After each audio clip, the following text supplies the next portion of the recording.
एक बेलपत्री के पत्ते को मात्र खा लेने पर थायराइड, शुगर, बीपी और कैंसर तक की बीमारी और लीवर किडनी तक में आराम बढ़ जाता है। ये वो बेलपत्र का, ये कोई सहज नहीं। जैसे शिव जी को आप 5 जगह पर जल चढ़ाते हो, थोड़ा ध्यान देना कथा पर। शंकर भगवान को 5 जगह पर आप जल चढ़ाते हो। मान लो अगर कोई विषम परिस्थिति है और आपको लग रहा है कि मेरा ये काम बाबा को कर देना चाहिए, ना जाने क्यों अटक रहा है, मेरे भोलेनाथ जी को मेरा ये काम कर देना चाहिए, ना जाने क्यों अटक रहा है, तो जो जो जगह पर आप जल समर्पित करते हो, जिस जिस जगह पर आप जल समर्पित करते हो, जैसे गणेश जी की जगह पर जल समर्पित करते हो, सबको मालूम है ना, स्थान तो सबको मालूम है ना गणेश जी का। जैसे ये शिवलिंग है, ये जलाधारी है, ये 2 चरण जहां से जल चढ़ाते हैं तो ये पानी घूमकर यहां से नीचे चले जाता। अब जरा समझिएगा, आप जब शंकर जी के मंदिर, आपको लगे कि हमारा ये कार्य हो जाना चाहिए, ये कार्य हो क्यों नहीं रहा, आखिर में इतने दिन से लगी हूं, ये काम क्यों नहीं हो रहा, सबके काम हो रहे, मेरा क्यों नहीं हो रहा, तो विश्वास रखकर 5 सोमवार, 6 सोमवार, 7 सोमवार इसको कर कर देखिएगा। गणेश जी का स्थान जहां से पानी बहता है उसके सीधे हाथ पर, वहां पर एक बेलपत्र समर्पित कर कर थोड़ा सा जल वहां समर्पित करिए। षडानंद कार्तिकेय का स्थान, एक बेलपत्र समर्पित कर कर थोड़ा सा जल वहां समर्पित करिए। अशोक सुंदरी का स्थान, थोड़ा सा जल समर्पित करने से पहले एक बेलपत्र, फिर जल। 3 स्थान। चौथा, मां पार्वती जी का हस्त कमल, एक बेलपत्र समर्पित कर कर जल चारों तरफ चढ़ाने के बाद में। 5वां, शिवलिंग के ऊपर बेलपत्र समर्पित कर कर पूर्ण जल शंकर को समर्पित कर देना। ये 5 स्थान का चढ़ा हुआ जल आपके जो काम अटक रहे हैं, जो कार्य में आपको तकलीफ आ रही है, आप बाबा को बस एक बेलपत्र और एक लोटे जल में से 5 स्थान पर जल समर्पित करने पर आप तुरंत 2 महीना भी नहीं लगेगा, मेरा विश्वास कहता है 15 या 20 दिन में बाबा उसको स्वीकार करेंगे। 15 से 20 दिन। पहला जल कहां चढ़ाना है, जम के बोलो जरा, गणेश जी वाला स्थान। दूसरा, कार्तिकेय वाला स्थान। अब इसको समझ लेना आप अच्छे से, हम ये नहीं कह रहे हैं कि तुम गणेश जी की मूर्ति पे चढ़ाओ, हमने ये नहीं बोला। हमने ये भी नहीं बोला कि कार्तिकेय जी की मूर्ति पे जल चढ़ाओ, हमने ये भी नहीं बोला कि माता पार्वती जी की मूर्ति पे जल चढ़ाओ। आप तो जो शिवलिंग रखा हुआ है और जो जलाधारी गोल है उस पे जो शिवलिंग रखा है, जहां से पानी बह रहा है, उसके राइट हैंड में गणेश, लेफ्ट हैंड में कार्तिकेय, बीच में अशोक सुंदरी, पार्वती जी का स्थान हस्तकमल और ये शिवलिंग। आपको गणेश जी के ऊपर जाकर जल नहीं चढ़ाना, आपको कार्तिकेय के ऊपर जाकर जल नहीं चढ़ाना, आपको देवी जी के ऊपर जल नहीं चढ़ाना, आपको तो केवल शिवलिंग की जलाधारी पर और शिवलिंग पर जल चढ़ा। पहला स्थान, बोलते जाओ जम के, केवल जल नहीं, बेलपत्र फिर जल। दूसरा, कार्तिकेय। तीसरा, अशोक सुंदरी। चौथा, अब पार्वती जी को जो तुम जल चढ़ाओगी और बेलपत्र चढ़ाओगी, उसमें तुम्हारा स्मरण होना चाहिए, तुम कहां बैठी हो जल चढ़ाने के लिए, तुम्हारा ध्यान कहां है, कहां बैठकर शंकर जी को जल चढ़ाना चाहिए। आपको पहले भी कथा में कहा, जहां से जलाधारी का पानी बह रहा है, इसके ठीक विपरीत जगह में आप यहां बैठ जाओ। उत्तर दिशा में पानी जाता है तो आप दक्षिण दिशा में बैठकर उत्तर की ओर मुख कर कर बाबा के, मां पार्वती जी के हस्त कमल पर बेलपत्र रखोगी, जल चढ़ाओगी और वहीं से बाबा को तुरंत आनंद के साथ में बेलपत्र चढ़ाकर जल चढ़ाओगी। भले खड़े होकर या वहां जाकर तुम यहां पर जल चढ़ा दो, परंतु उसके बाद में जब आप जल चढ़ाओगी, जब बाबा पार्वती जी को जब बेलपत्र और जल चढ़ाओगी, तो आपका मुख कहां होना चाहिए?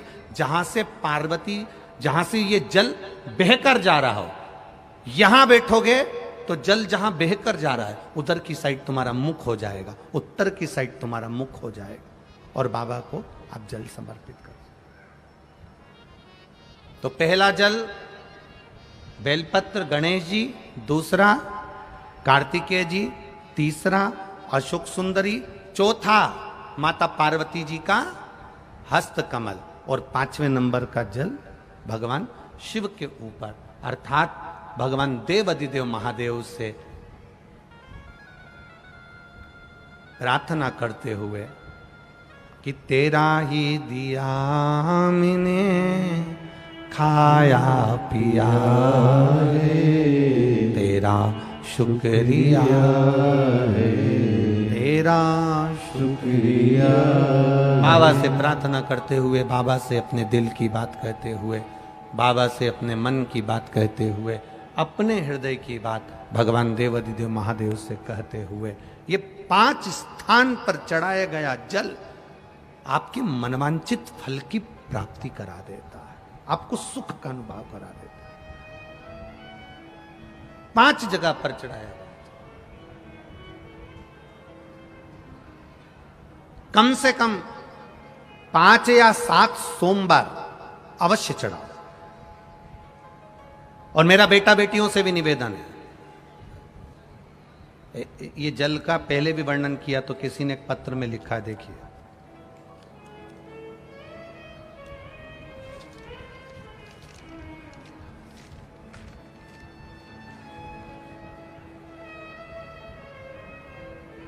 मेरा नाम जयश्री सुभाष देवरे, मैं अम्मलनेर जिला जलगांव महाराष्ट्र का हूं। मेरा मोबाइल नंबर ये है, कहीं बैठे हैं आप ही हैं, दोनों हाथ हिला दो ऐसा एक बार, हाँ दोनों हाथ हिला दो ऐसा।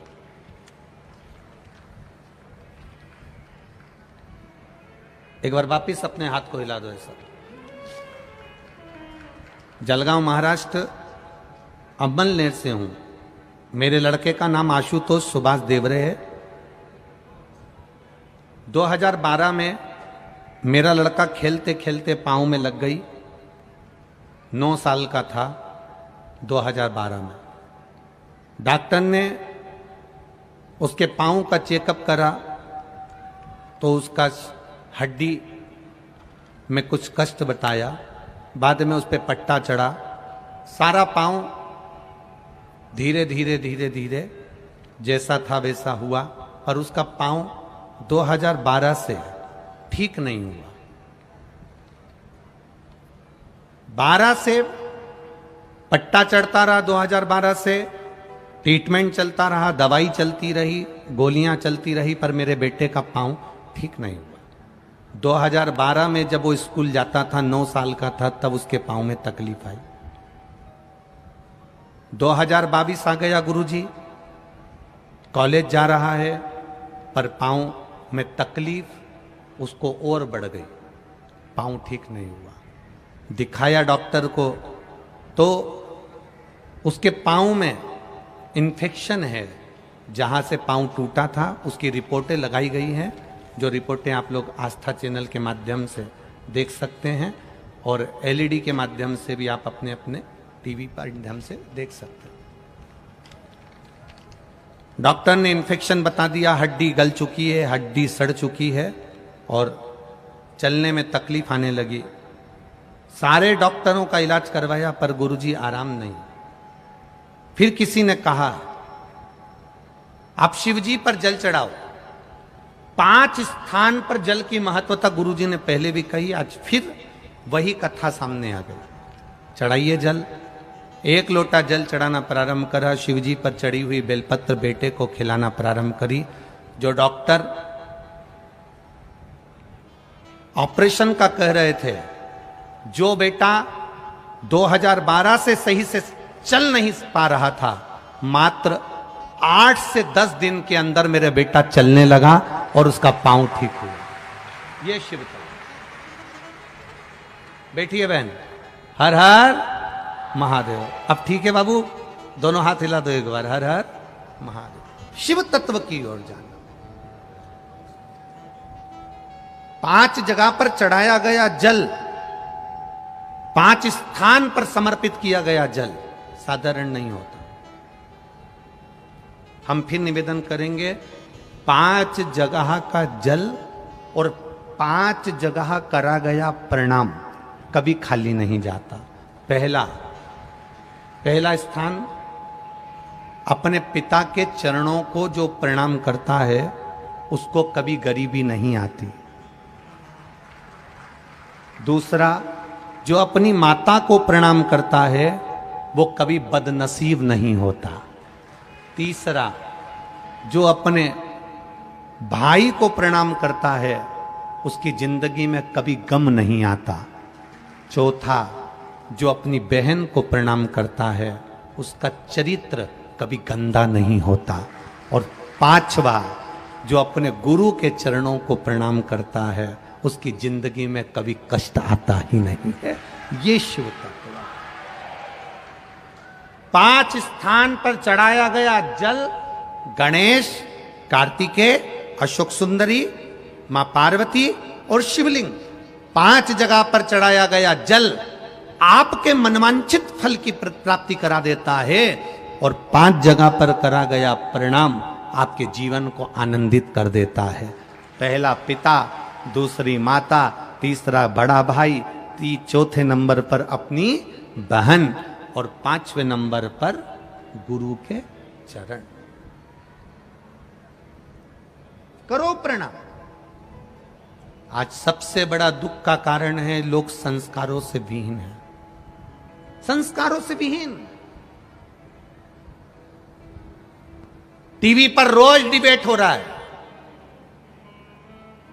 वो 16 साल की लड़की, 16 साल की बेटी,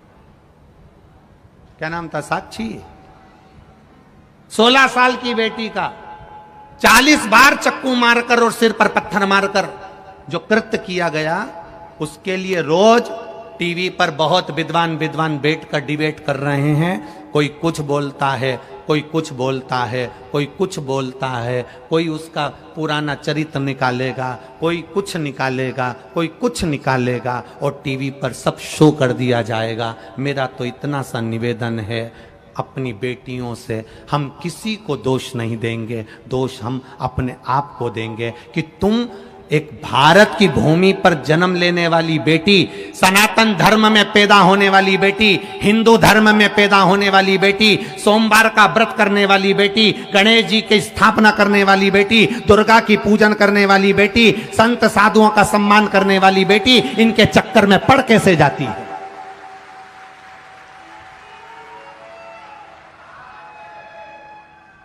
पिता समझाता है, मां समझाती है, पड़ोसी समझाते हैं। उस लड़की का जहां कत्ल हो रहा था वहां से पूरा मोहल्ला निकल कर जा रहा था। बोलो, टीवी पर देखा होगा, मोहल्ले के लोग जा रहे हैं, गली के लोग जा रहे हैं, नगर के लोग जा रहे हैं, एक भी नहीं बचा पाया। कारण क्या था? मोहल्ले के लोगों ने पहले समझाया होगा, घर के लोगों ने पहले समझाया होगा, रिश्तेदारों ने पहले समझाया होगा, पर हर बार उसके मुंह से ये शब्द निकला होगा, ये ऐसा नहीं है, ये तो मेरे हृदय में बसता है, ये मेरा सम्मान करता है, ये ऐसा नहीं है।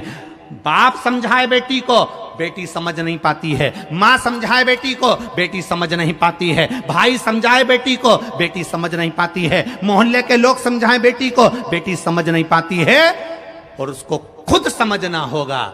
कोई तुम्हें समझाएगा नहीं मेरी बेटियों, तुम्हें खुद अपने आप में झांसी की रानी और दुर्गावती बनना पड़ेगा। तुम्हें कोई समझाने वाला पैदा नहीं होगा, तुम्हें खुद समझना पड़ेगा कि तुम्हारा अच्छा क्या है और तुम्हारा बुरा क्या है। ये टीवियों पर डिबेट तो चलता रहेगा, एक दूसरे के ऊपर तानाकसी खींचते रहेंगे, एक दूसरे के ऊपर क्लेम लगाते रहेंगे, एक दूसरे के ऊपर ऑब्जेक्शन देते रहेंगे, पर अंदर से मेरी बेटियों तुम्हें समझना पड़ेगा, तुम्हें समझना पड़ेगा। तुम थोड़ा सा भी नहीं जान पाती हो। एक बात आपसे कहेंगे, जिस घर के बच्चों को माँ बाप के शब्द, गुरु के शब्द बुरे लगने लगे और अपने दोस्तों के शब्द अच्छे लगने लगे, समझ लेना वो बेटा बेटी की जिंदगी नाश होने वाली है। जिस बेटा बेटी को दूसरे के शब्द अच्छे लगे, जिस बेटा बेटी को अपने मित्रों के शब्द अच्छे लगे, जिस बहन बेटी को अपनी सहेलियों के शब्द अच्छे लगने लगे, माता पिता कुछ कहें बुरा लगेगा, सास ससुर कुछ कहें बुरा लगेगा, घर के माता पिता घर के बड़े कुछ कहें बुरा लगने लगेगा, और दूसरे के शब्द तुम्हें अच्छे लगने लगे, समझ लेना विनाश काले विपरीत बुद्धि, तुम्हारा जीवन अब बर्बादी की ओर हो गया। मेरी बेटियों, मेरी बहनों, मेरी माताओं, आपसे निवेदन है, फिर निवेदन करेंगे आपसे, बहुत बड़ा निवेदन है आपसे। इस सनातन धर्म की लाज बचाने में आपकी जरूरत है, और वो लाज एक पिता अपनी बेटी को पढ़ाने में कमी नहीं रखता, उसको पालने में कमी नहीं रखता, उसको बाहर भेजने में कमी नहीं रखता। आप उसके कन्यादान को करने का मौका जरूर दो, यहां वहां मत दो।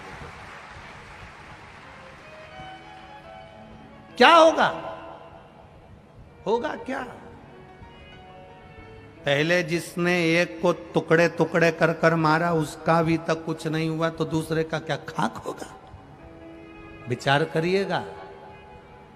आपको स्वयं जरूरत है कि मैं अपने आप को कैसे बचा सकती हूं, मैं क्यों इनके चक्कर में पड़ूं, मैं क्यों जाऊं इनके पास में। लोग कहेंगे वो बुरा, लोग कहेंगे वो बुरी, लोग कहेंगे ये शब्द, लोग कहेंगे वो शब्द, हमें किसी से मतलब नहीं। हम अपने आप को कितना संवार सकते हैं, हम उससे मतलब रखो। अपने आप को हम कितना संवार सकते हैं, अपने आप में मतलब रखिए। मेरी बेटियों, अपने आप को सुधारने का प्रयास करिए, संवारो। अपने पिता के दिल में निवास करने वाली बेटी हो तुम, अपनी मां की इज्जत हो तुम, और केवल माता पिता की इज्जत नहीं, एक एक सनातनी हिंदू की इज्जत हो तुम। तुम्हारे हाथ में बहुत बड़ा काम है, बहुत बड़ा। कहां भटक रही हो? कहां भटक रही हो? किस जगह पर? क्या देखा? ना भटके। पिता के पांव छूने वाला कभी गरीब नहीं होता, माता के पांव छूने वाला कभी बदनसीब नहीं होता, भाई के पांव छूने वाला कभी गम में नहीं डूबता, बहन के पांव छूने वाला कभी चरित्र विहीन नहीं होता, और गुरु के चरण छूने वाला कभी बर्बाद नहीं होता। दुख आ भी गया तो वापिस सेठ बनकर बिठा देता है, वो मेरा शिव है। कोई आज बनेगा, कोई कल बनेगा, शंकर को जल चढ़ाने वाला एक ना एक दिन सेठ जरूर बनेगा, ये निश्चित है। देरी हो सकती है, फाइल थोड़ी मोटी हो सकती है, मेरे भोले बाबा दुख मिटाने में थोड़ी देरी कर सकते हैं, पर विश्वास रखना, तुम रोज मंदिर जाना चालू कर दो, शिव को जल चढ़ाना चालू कर दो, निश्चित है तुम्हें किसी की जरूरत नहीं पड़ेगी। जिस हाथ से तुमने महादेव को जल चढ़ाया है ना, वो हाथ महादेव पकड़ लेता है, कभी नहीं छोड़ता, मरते दम तक नहीं छोड़ता, आखिरी तक नहीं छोड़ता। करो आप शिव को जल समझ। लग रहा है आपको कि मेरे को ये दुख आ गया, मेरे को ये तकलीफ आ गई, मेरे को ये कष्ट आ गया, नहीं हो रहा मेरा काम, मैं बहुत दुख में जिंदगी जी रही हूं, तो लगाओ एक लोटा जल ले, उसी में से गणेश जी, कार्तिकी, अशोक सुंदरी, मां पार्वती और बोलो जम के देव अधिदेव महादेव को चढ़ाई, चढ़ाओ।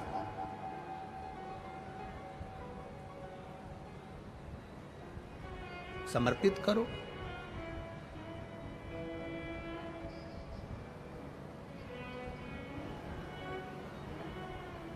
शिव जी का समर्पण। संत एकनाथ जी का परीक्षा भगवान भोलेनाथ जी ले लिए, परीक्षा लिए, गधे के रूप में आकर परीक्षा ले। आता है समय,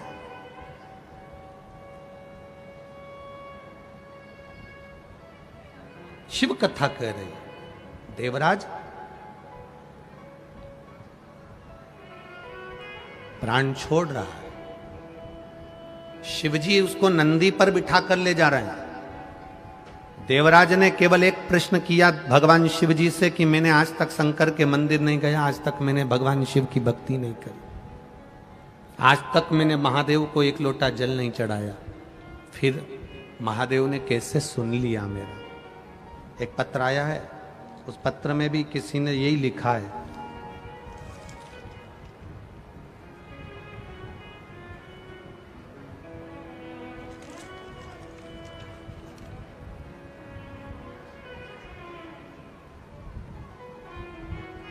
मेरा नाम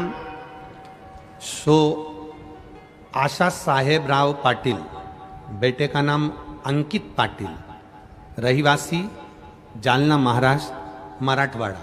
कहीं बैठी हो तो हाथ हिलाइए, कहीं बैठे हो तो हाथ हिलाइएगा। आशा साहेब राव पाटिल, बेटे का नाम अंकित पाटिल, रहीवासी जालना महाराष्ट्र। कहीं बैठे हो तो हाथ हिलाइएगा, जहां कहीं बैठे हो हाथ हिला सकते हैं। गुरुजी, भगवान शिव की भक्ति का मैं क्या वर्णन करूं। छत्रपति संभाजी नगर के पंडाल में कथा सुनने के लिए आई हूं। बाबा को प्रणाम करती हूं, शिव जी के चरणों का स्मरण करती हूं। मैंने टीवी के माध्यम से सुना था कि एक लोटा जल सारी समस्या का हल होता है। मेरा बेटा 1 साल से कागजी कंपनी में काम करता था। ऐसा लगता था कि बेटे को गवर्नमेंट की कंपनी में जॉब मिलना चाहिए। बेटा ना तो शंकर जी को मानता था, ना कभी किसी संत के पास जाता था, ना कभी शिव जी की कथा में जाता था, ना कभी शंकर को मानता था। 13 फरवरी को बेटे ने इंटरव्यू दिया। बस मैंने इतना सा कहा कि तू शिव जी पर एक बार भरोसा कर और एक लोटा जल चढ़ाकर इंटरव्यू देने के लिए जा।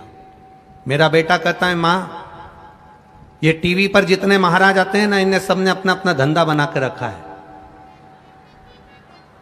क्यों तू चक्कर में पड़ती है इनके। मैंने अपने बेटे से कहा, दुनिया के लोग भले धंधा बनाए होंगे, सीहोर वाला महाराज कहता है कि बस एक लोटा जल चढ़ा दो, वो कभी नहीं कहता कि तुम सीहोर आना, वो कहता एक लोटा जल चढ़ा दो। आज तू मेरा कहना मान ले और एक लोटा जल शिव जी को चढ़ाना चालू कर दे। मां मेरी प्राइवेट कंपनी में नौकरी है, काय को सरकारी के चक्कर में डाल रही। तेरी सरकारी नौकरी लगेगी। वो सीहोर वाला महाराज कहता है जल चढ़ाने वाला कभी खाली नहीं होता, तू चढ़ा जल और नौकरी के लिए अप्लाई कर। मेरे बेटे ने मेरे कहने पर एक लोटा जल शिव जी को चढ़ाना प्रारंभ करा। रोज जल चढ़ा के आता और रोज हंसता कि क्या होगा जल चढ़ाने से। बेटे ने सरकारी नौकरी के लिए इंटरव्यू देना प्रारंभ करा। मैंने उसके लिए पशुपतिनाथ का व्रत करना प्रारंभ करा। केवल 3 सोमवार हुए, फिर बाद में प्रदोष आ गया। मैंने बेटे से कहा, एक बेलपत्री, सीहोर वाला महाराज कहता है कि प्रदोष काल में शंकर का दर्शन कर ले या शिखर का दर्शन कर ले। अरे मां क्यों चक्कर में पड़ी है। बेटे को मैं मंदिर तक लेकर गई, मंदिर के अंदर नहीं गया, शिखर का दर्शन बेटे ने करा और मैंने बाबा से प्रार्थना करी, तू सच्चा है तो इसकी गवर्नमेंट जॉब लगा दे। और बाबा की कृपा से मेरे बेटे की सरकारी नौकरी का सिलेक्शन हो गया। मैं बाबा को प्रणाम करने के लिए, ये शिव तत्व है, योग घड़ी है। खाली न जाता कोई दर से तुम्हारे, भोले अपने दर से अब तो न टारो, गिरा जा रहा हो उठा लो, उठा लो। भरोसा, विश्वास, दृढ़ता अगर महादेव पर रखी है ना, टूटने नहीं देगा।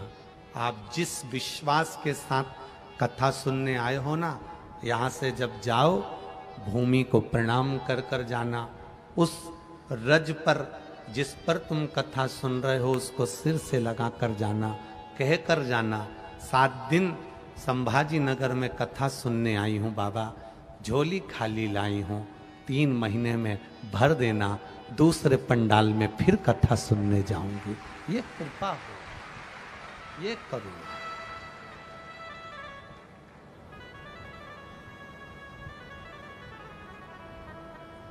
एक माँ ने अपने पत्र में लिखा है, पत्र तो बहुत सारे हैं, उसने पत्र में लिखा मेरी है 9वीं कथा है गुरुजी, पंडाल में सुन रही हूं, बाबा से जो मांगा था 7 और 8 तक तो मौका ही नहीं मिला कि दिया नहीं दिया, पर 9वीं कथा में बाबा ने मेरे को सब कुछ दे दिया, इसलिए सुनकर अब घर जा रहे हो। ये शिव तत्व है।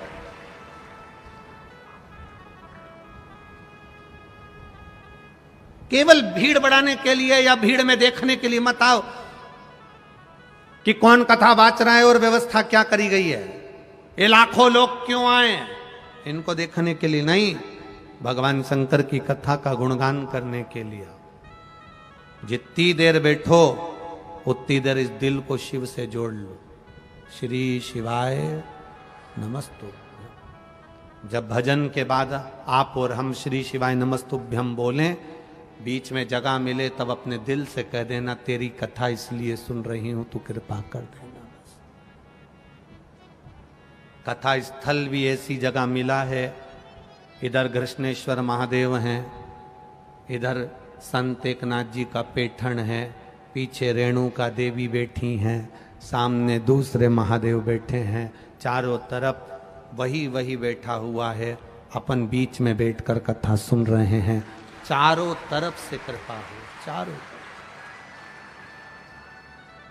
पूरे पंडाल में 12 तो दरवाजे बना दिए, तुम्हारी मर्जी पड़े जहां से निकल जाओ, तुम मन पड़े जहां से आ जाओ। शिव कथा लगेगी धूप चिलचिलाती हुई, गर्मी भी पड़ेगी, तपना भी पड़ेगा, पैदल चलकर यहां तक आना भी पड़ेगा, बहुत दूर गाड़ियां भी रोक दी जाएगी, पर 2-2 कदम चलते चलते उसका नाम लेते लेते मंजिल तक पहुंच जाना। पूरे शरीर में,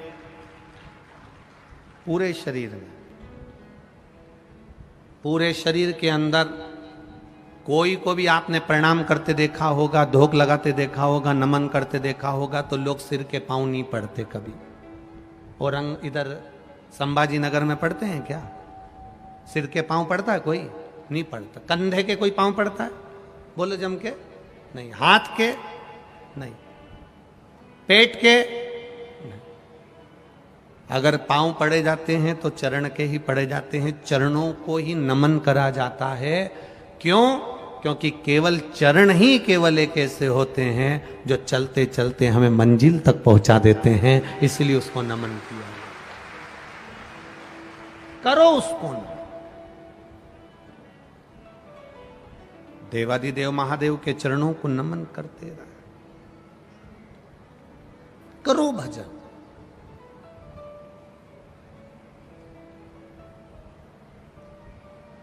पहले डाकघर होते थे, खूब होते थे। आज अदालत होती है, कचहरी होती है। एक एक कचहरी में, एक एक अदालत में 10-10 जज बैठते हैं, ढेरों वकील बैठते हैं। पहले डाकघर होते थे, गांव में भी डाकघर होता था, तो एक व्यक्ति 2 व्यक्ति चिट्ठियों को इकट्ठा करता, पत्र को इकट्ठा करता और घर घर भेज देता था। डाकघर प्रेम का प्रतीक होते थे, क्योंकि लोग पत्र लिखते थे, पत्र जाता था, आंख में आंसू आता था, याद किया जाता था। डाकघर प्रेम की निशानी होते थे, और ये कचहरी, ये अदालत नफरत की निशानी होते हैं। जितने भी केस मिलेंगे सब नफरत के मिलेंगे, सब एक दूसरे को खींचने के मिलेंगे, वहां प्रेम का क्रेज नहीं। देवराज के जब प्राण छूटे तो देवराज ने प्रश्न किया भगवान शिव से, आप मुझे लेने के लिए आए हो? मैंने काम कौन सा ऐसा कर दिया जो तुम मुझे लेने के लिए आए हो? ऐसा कौन सा काम किया? क्या करा मैंने जो आप मुझे लेने के लिए आए?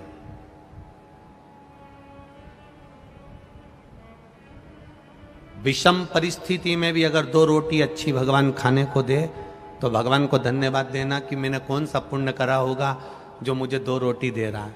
पति का काम नहीं चल रहा, घर में नौकरी नहीं, सर्विस नहीं, धंधा नहीं, दुकान नहीं, किराए के मकान में रह रही हूं, तो भी तू मुझे 2 रोटी खाने को दे रहा है। पूर्व में ऐसा कौन सा पुण्य करा होगा महादेव? भगवान को धन्यवाद देना। आज अगर विषम परिस्थिति में भी तू मुझको 2 रोटी दे रहा है, विषम परिस्थिति में भी आप भगवान शंकर को धन्यवाद दे रहे हो, विषम परिस्थिति में भी वो 2 तुमको रोटी खाने को दे रहा है, विषम परिस्थिति में भी तुम भगवान शंकर को धन्यवाद दे रही हो, तो याद रखना वो विषम परिस्थिति को भी सम कर देगा और कब तुम्हें अपने मकान में लाकर बिठा दे कोई भरोसा नहीं। करो भजन, करो भक्ति।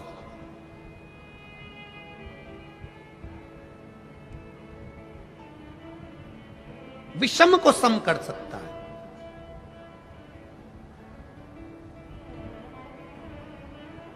देवता का काम है तुम्हारे भाग्य में लिखा हुआ देना, वो देगा।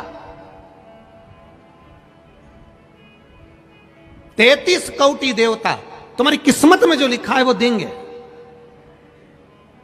33 कोटि देवता का काम है तुम्हारा भाग्य लिखना, पर केवल एक महादेव का काम है तुम्हारे भाग्य को बदल देना।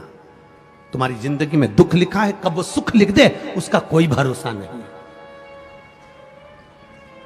लिख दे। ये सिर महादेव की पिंडी को लोग लगाते, कई लोगों को देखा होगा तुमने। बोलो कभी देखा कि नहीं देखा? अरे बोलो, जम के बोलो जरा। देखा? ये सिर लोग महादेव की पिंडी को लगा देते हैं, ये सिर महादेव के शिवलिंग को लगा देते हैं। क्यों लगा देते हैं? क्यों?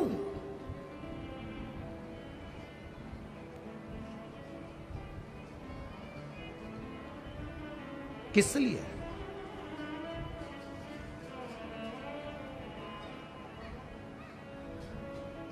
क्यों लगाते हैं? किस लिए लगाते हैं? ये ललाट पर जो दुख लिखा है, ललाट पर जो भाग्य में तकलीफें लिखी हैं, किस्मत में जो लिखा है, बेकार कुछ लिख दिया। शिव के शिवलिंग को ये शीश लग जाए, महादेव का स्पर्श मात्र हो जाए, ललाट पर लिखा उल्टा भी सुल्टा हो जाता है, सीधा हो जाता है। शिव महापुराण की कथा कहती है, देवराज नाम का ब्राह्मण जो कभी मंदिर नहीं गया, जो कभी शिवालय नहीं गया, जो कभी देवालय नहीं गया, जो कभी भगवान की चौखट पर नहीं गया, जो कभी भगवान के द्वारे नहीं गया, पर चोरी का धन लेकर जा रहा था और वो चोरी के धन को ले जाते उसको शरीर में ताप पड़ गया, शरीर में ठंड, थोड़ा सा बुखार आ गया। और शरीर में जब ताप पड़ा, शरीर में जब कष्ट हुआ, तो उसको ठंड लगी, उसका शरीर कांपने लगा।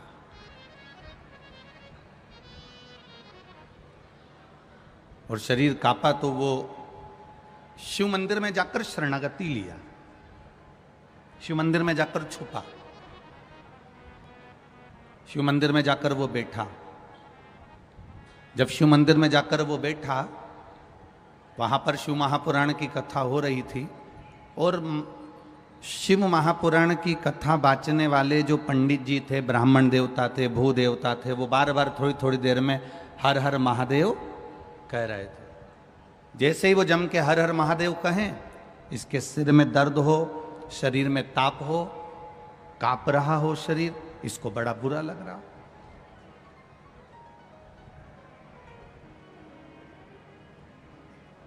एक बीमार व्यक्ति से अगर कहा जाए कि तुम कथा सुनने बैठ जाओ, एक बीमार व्यक्ति से कहा जाए कि तुम भगवान का गुणगान करो, एक बीमार व्यक्ति से कहा जाए कि तुम भगवान का भजन करो, तो वो कहेगा मेरे तो शरीर में कष्ट हो रहा है और ये भजन की बात कर रहा है।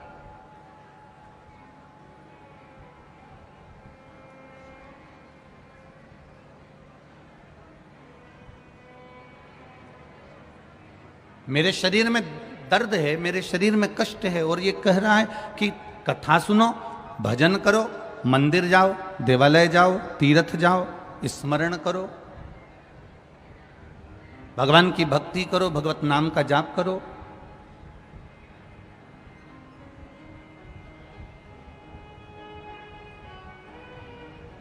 देवराज के शरीर में तप है, देवराज के शरीर में कष्ट है, और देवराज के शरीर में जो कष्ट था, वो कष्ट के कारण देवराज मन को महादेव से नहीं जोड़ पा रहा। भागवत, रामायण और शिव महापुराण, तीनों में अंतर है। रामायण मनुष्य को जीना सिखाती है, भागवत मनुष्य को मरना सिखाती है, और शिव महापुराण अपनी जिंदगी को हम सही ढंग से कैसे जी लें ये सिखा देती है ये शिव महापुराण। ऐसा कोई संसार में नहीं जन्मा जिसको दुख नहीं आएगा, तकलीफ नहीं आएगी, कष्ट नहीं आएगा, रोग नहीं आएगा, बीमारी नहीं आएगी, तकलीफें नहीं आएगी, सबको आएगी।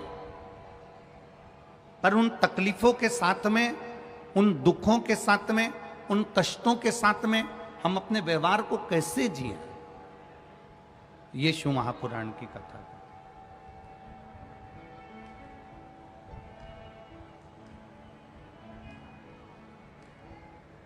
एक बार स्वामी विवेकानंद जी अपनी गुरु माता के पास में पहुंचे। श्री रामकृष्ण परमहंस जी नहीं थे वहां पर, और स्वामी विवेकानंद जी जब अपनी गुरु माता के पास पहुंचे और गुरु माता से कहा, मां मैं विदेश जा रहा हूं,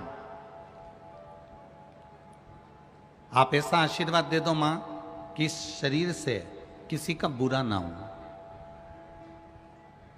इस शरीर से किसी का बुरा ना हो, इस वाणी से किसी का बुरा ना हो, मेरे द्वारा किसी का बुरा ना हो, ऐसी कृपा कर दो। अपनी गुरु माता से स्वामी विवेकानंद जी कह रहे थे कि मेरे द्वारा किसी का बुरा ना हो।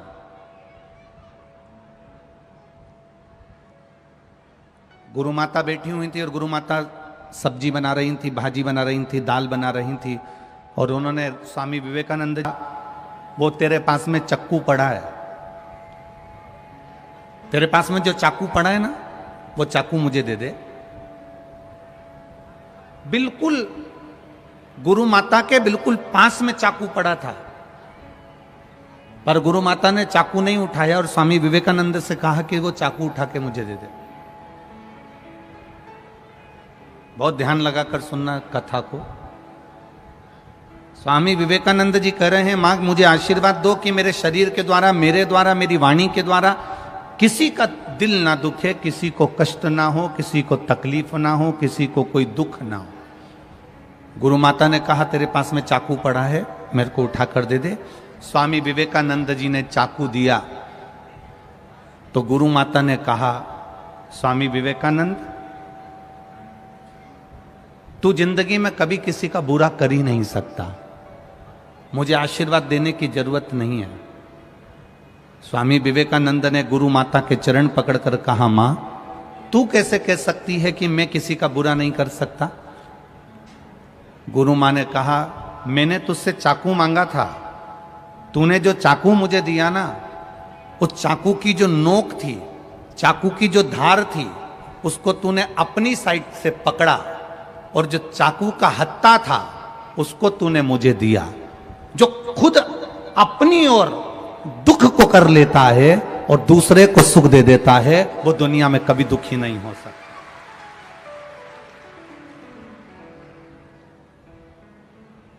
अपना सुख देखने के लिए हम दूसरे को अगर दुख दे रहे हैं, मेरा निवेदन, इतने सारे लोग यहां पर कथा सुनने के लिए आए हैं, बाउंड्री पर कार्यकर्ता खड़े हैं, इन लोगों से एक निवेदन जरूर करूंगा, तुम्हारे पीछे बहुत सारे लोग कथा को सुनने के लिए बैठे हैं। तुम्हारे द्वारा किसी को कष्ट ना हो इसलिए तुम भी बैठ सकते हो। ये स्वामी विवेकानंद जी का चरित्र कह रहा है, अपने द्वारा हम किसी को कष्ट ना दें, अपने द्वारा हम किसी को दुख ना दें, अपने सुख के लिए हम दूसरे को दुख ना दें।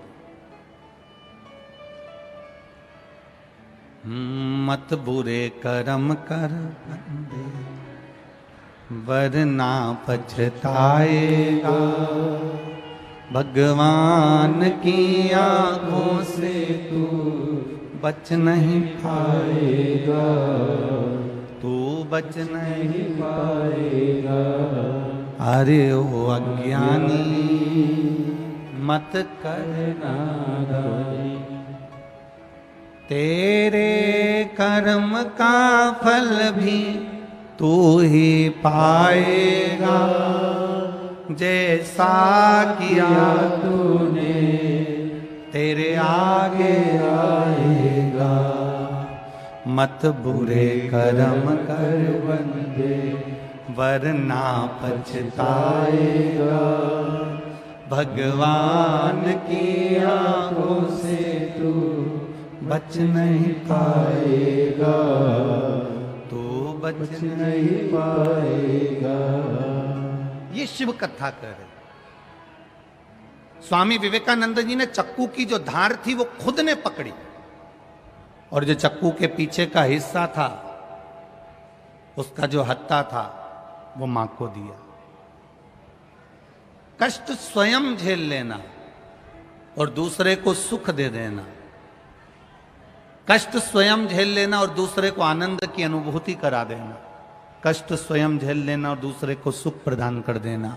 तो समझ लो अगर आपने किसी के लिए थोड़ा सा भी किया है, किसी के लिए एक पानी की बोतल भी अगर आपने दी है, तो ध्यान रखना मृत्यु के समय पर गंगा जल मेरा महादेव तुमको दे देगा, तुम्हें ढूंढने जाने की जरूरत नहीं पड़ेगी।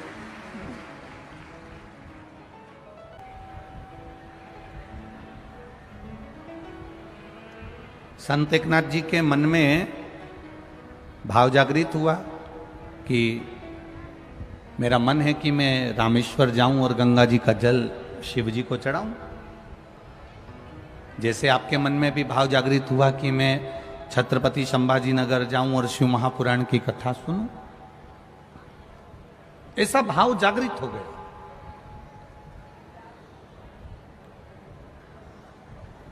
अब संत एकनाथ जी अपनी टोली के साथ में पहुंच गए त्रिवेणी के संगम पर, गंगा जी, यमुना जी, सरस्वती जी के तट पर। जल भरा, कांवड़ ली, चल दिए। अब भोले तो भोले, शिव तो शिव। शंकर भगवान जैसी परीक्षा दुनिया में कोई नहीं लेता। जितनी शिव परीक्षा लेते हैं उतना कोई नहीं लेता। जितनी शिव परीक्षा लेते हैं उतनी परीक्षा कोई नहीं ले सकता, और जितना शिव देते हैं उतना दुनिया में कोई नहीं दे सकता।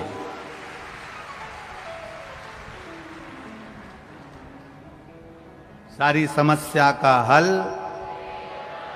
शंकर भगवान क्या दे देते हैं ये किसी को नहीं। एक पत्र आया, अभी बहुत सारे पत्र हमने पढ़े नहीं है, पर ये थोड़े से पत्रों में वर्णन है, देखिए।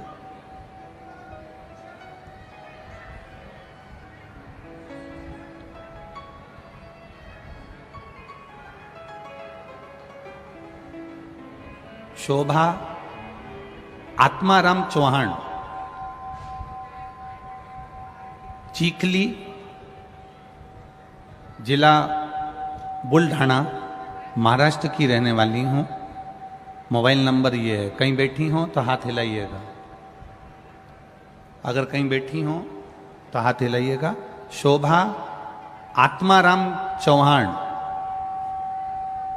चीखली,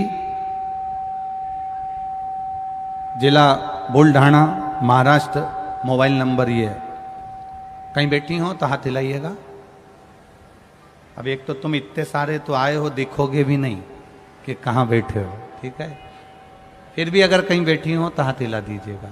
शोभा आत्माराम चौहान, चीखली, बुल्ढाना, महाराष्ट्र। मोबाइल नंबर, मेरा नाम शोभा चौहान है। मेरी बेटी 5-6 साल से परीक्षा की तैयारी कर रही थी गवर्नमेंट की, लेकिन उसको कोई भी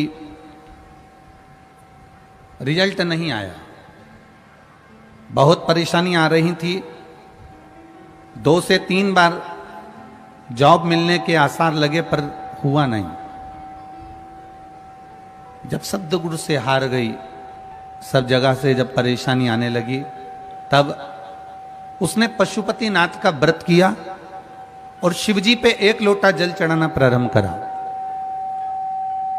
शंकर भगवान पे 1 लोटा जल चढ़ाती और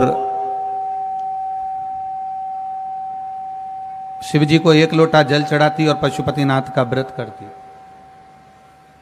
1 लोटा जल देवादिदेव महादेव को चढ़ाकर, शिवजी पर जल चढ़ाकर पशुपतिनाथ का व्रत करती।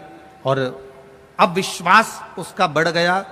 उसने मुझसे कहा, मां, शिवजी ही अब मुझे पास कर सकते हैं और मेरे अब गवर्नमेंट जॉब लगेगी, निश्चित है। बाबा की कृपा का मैं क्या वर्णन करूं गुरुदेव। पशुपतिनाथ का दूसरा सोमवार हुआ और बाबा की कृपा से मुंबई पुलिस में मेरी बेटी का जॉब लग गया। मैं बाबा को यहां प्रणाम करने के लिए आई। ये शिव तत्व है, ये उगड़दानी, ये त्रिकालदर्शी, ये कैलाशी, ये अविनाशी, ये शिव है, ये बाबा देवादिदेव महादेव, ये भगवान शिव है। आपका किया गया विश्वास, आपका किया गया भरोसा, आपका किया गई दृढ़ता कहीं ना कहीं सुख देती ही है। एक पत्र और बड़ा सुंदर है।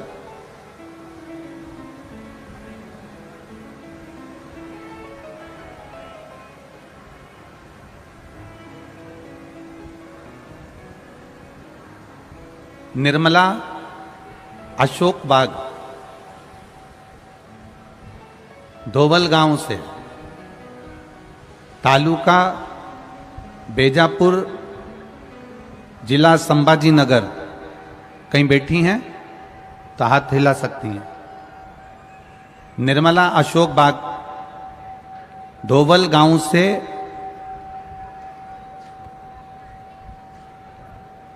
बेजपुर, जिला संभाजी नगर। कहीं बैठी हो तो हाथ, आप ही हैं? दोनों हाथ हिला दो ऐसा। हाँ, दोनों हाथ हिला दो ऐसा। गुरुजी, मेरी पड़ोसन सीहोर गई थी, वहां से कंकर लाई थी। कंकर को ही मेरी पड़ोसन ने मुझे लाकर दे दिया और शंकर जी के मान में पूजन करने लगी। मेरी पड़ोसन ने कहा, ये वो कंकर है।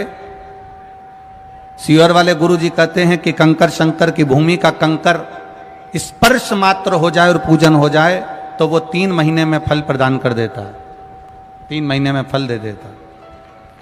गुरुजी, मेरी बेटी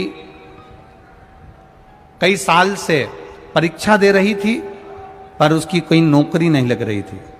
बस कंकर को पड़ोसन ने दिया और उसकी पूजन मेरी बेटी ने करना प्रारंभ करा। आप कहते हो 3 महीने में कार्य पूर्ण होता है। मेरी बेटी की सर्विस बैंक में मैनेजर के पद पर 2 महीने के अंदर हो गई। मैं बाबा को यहां प्रणाम करने के लिए आया। दोनों हाथ हिला दो एक बार ऐसा। हर हर महादेव। बैठिए बहन, बैठिए। श्री शिवाय। शिव तत्व को जानने का मौका मिला। हम बाबा के भजन को करें, स्मरण को करें, कीर्तन को करें, मंत्र जाप करें, नाम जाप करें, नाम कीर्तन करें। जो सुख की अनुभूति होती है वो अपने आप में एक बल प्रदान करती है। जाओ, देवराज चोरी का धन लेकर शंकर जी के मंदिर में पहुंच तो गया पर मन नहीं लगा पाया।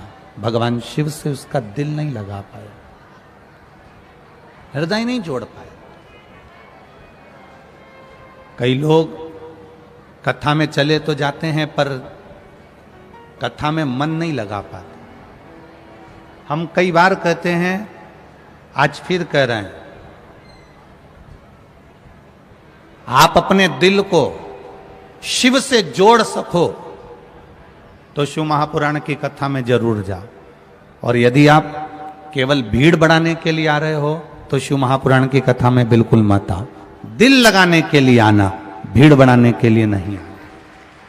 बाबा की कथा में पहुंचो तो हृदय लगाने के लिए, दिल लगाने के लिए, हृदय को बाबा से जोड़ने के लिए पहुंचो।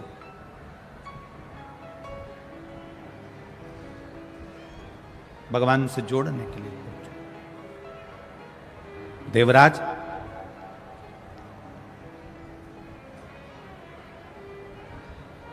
चोरी का धन लेकर, अब उसका मन जब नहीं लगा तो वो धन को उठाया लेकर वापस मंदिर की ओर चल गया। जब धन को उठाकर मंदिर के बाहर गया, अब करे क्या? शरीर में ताप, कष्ट, धन की पोटली को बाजू में रखकर लेकर सीधे एक पेड़ की छांव में जाकर बैठ गए। करो पुण्य।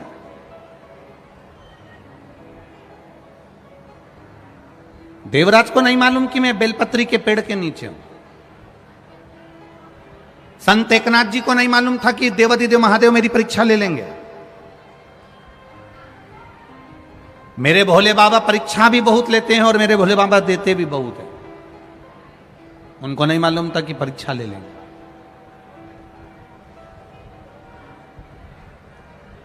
चले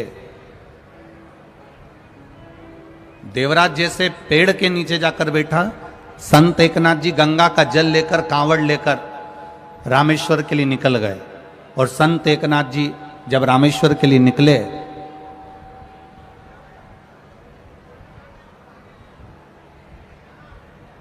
मुख से गुणगान करते हुए, स्मरण करते हुए, बोलते बोलते ओम नमः शिवाय, शिवाय नमः, ओम नमः शिवाय, शिवाय नमः, ओम नमः शिवाय, शिवाय नमः, ओम नमः शिवाय, शिवाय नमः, ओम नमः शिवाय, शिवाय नमः, ओम नमः शिवाय, शिवाय नमः, शिवाय नमः, शिवाय नमः, ओम नमः शिवाय, शिवाय नमः। चले संत एकनाथ जी बोलते बोलते चले। अब देखिए मेरे महादेव ने क्या परीक्षा ली। परीक्षा बहुत लेता है बाबा, और परीक्षा लेने के बाद जब देता है तो कमी नहीं देता। ये आप लोगों की परीक्षा है। चिलचिलाती हुई धूप, पार्किंग भी 2 किलोमीटर दूर, वहां से पैदल चलकर यहां तक आना, चिलचिलाती धूप में बैठना और बैठकर महादेव का भजन करना, बैठकर भगवान शिव का गुणगान करना। और उसमें भी पड़ोसन कहीं निकल कर जा रही है तो लात रखती रखती चली जा रही है। कोई ने बैग अपने ऊपर रख दिया, कोई ने पांव रख दिया, कोई ने हाथ रख दिया, कोई पड़ोसन बात कर रही है तो कोई कोहनी मार रही है, तो कोई कुछ कर रही है, तो कोई कुछ कर रही है। उस बीच में महादेव से लगन लगाना ये बहुत कठिन काम है महाराज, बहुत कठिन,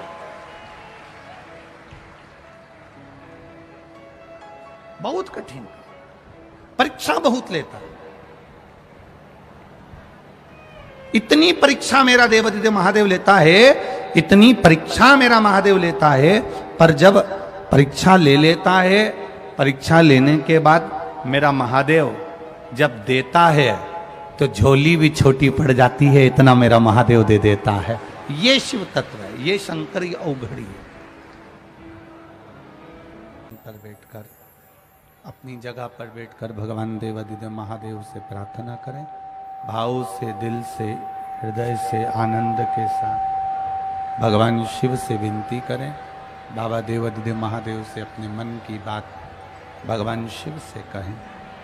जहां जगह मिल जाए वहां बैठकर बोलो, जहां मौका मिल जाए वहां बैठ जाओ और बैठकर बाबा से अपने दिल की बात कहिए, अपने हृदय की बात कहिए, अपने मन की बात कहिए। जहां जगह मिले वहां बैठकर बोलो, पर बोलो बैठकर भाव के साथ में, आनंद के साथ में, भक्ति के साथ में बाबा से प्रार्थना करिए, दिल से कहो।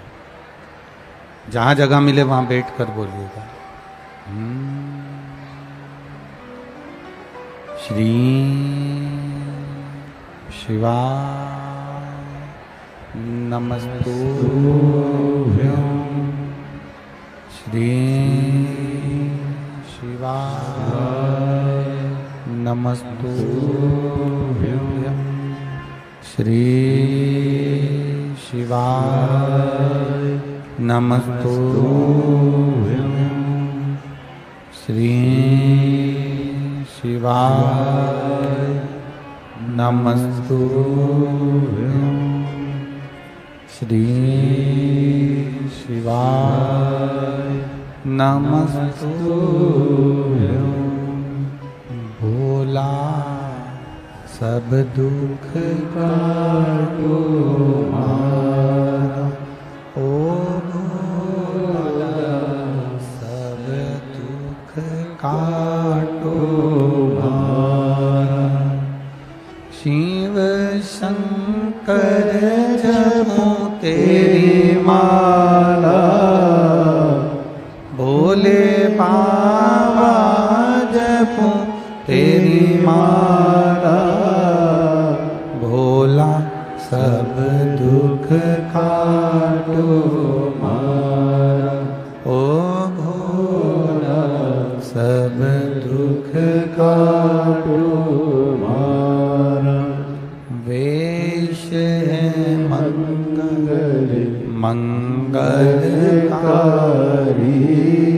वेश है मंगलकारी। शमशान वासी हमारा, शमशान वासी हमारा।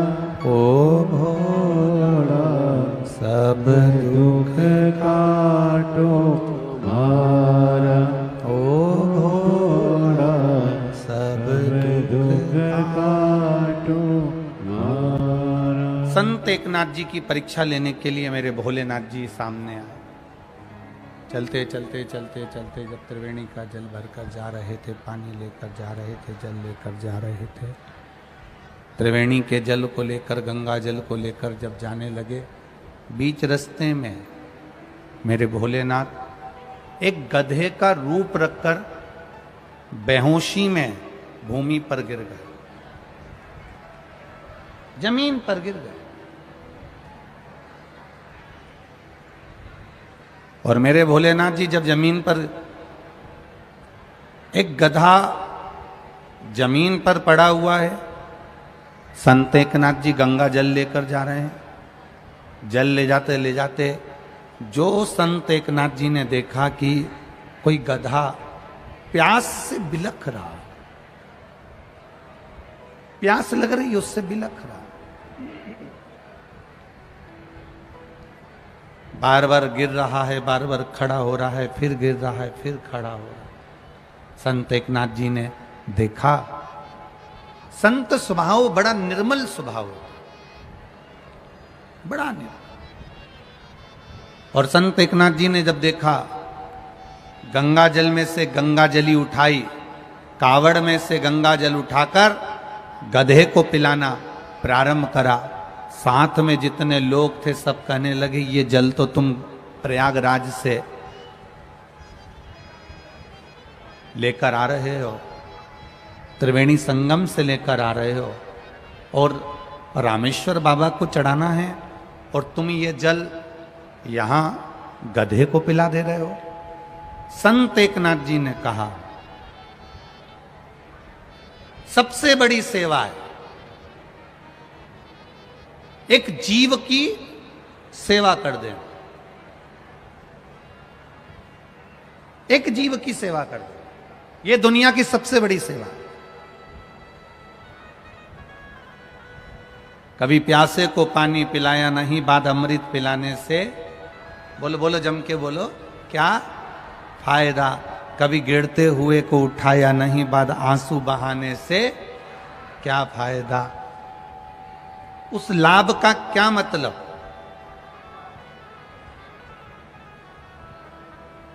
कभी माता पिता का आदर किया नहीं, सम्मान किया नहीं, माता पिता के चरणों को प्रणाम किया नहीं, माता पिता को कभी आदर दिया नहीं, और वही माता पिता मरकर चले गए और उनके फोटो पर माला चढ़ाओ, प्रणाम करो, नमन करो, दंडवत करो, साष्टांग करो,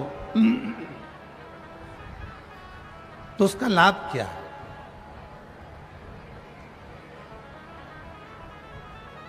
शिव कथा कह रही है, भगवान शंकर का संवाद कह रहा, शिव महापुराण कह रही है।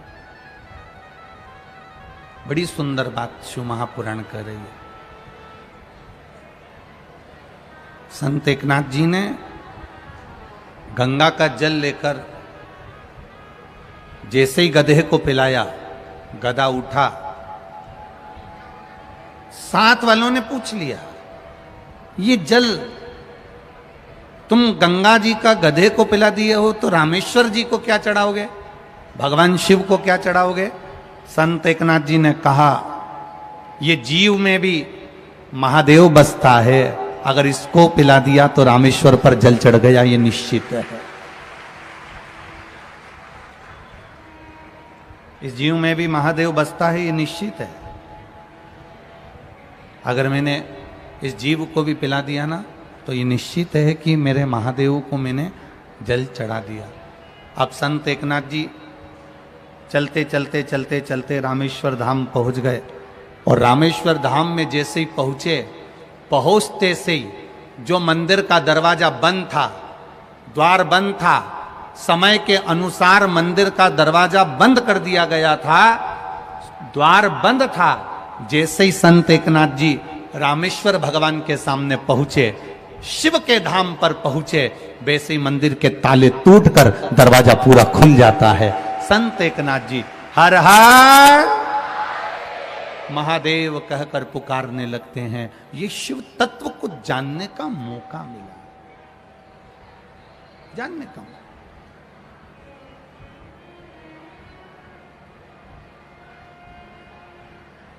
शिव को पहचानने का मौका है। देवराज नहीं पहचान पाया, देवराज नहीं पहचान।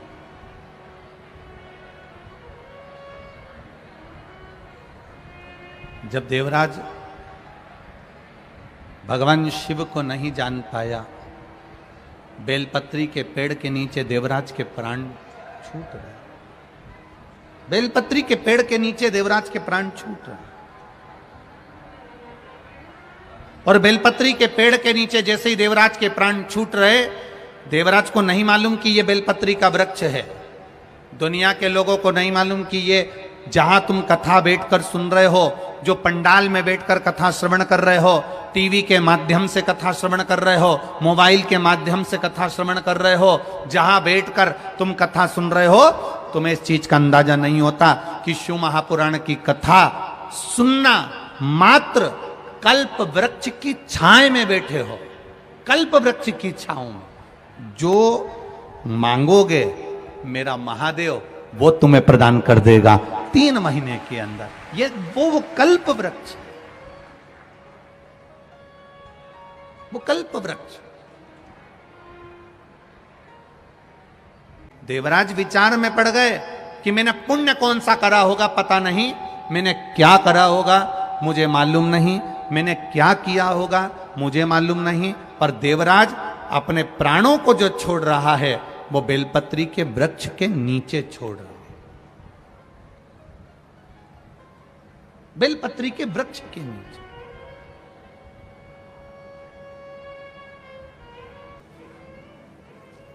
मंदिर से मिले हुए फूल, मंदिर से मिले हुए फूल को कहां लगाना चाहिए, कहां रखना चाहिए? मंदिर से कोई पंडित जी आपको फूल दे देता है, उस फूल को सबसे पहले कहां लगाना चाहिए, कहां रखना चाहिए?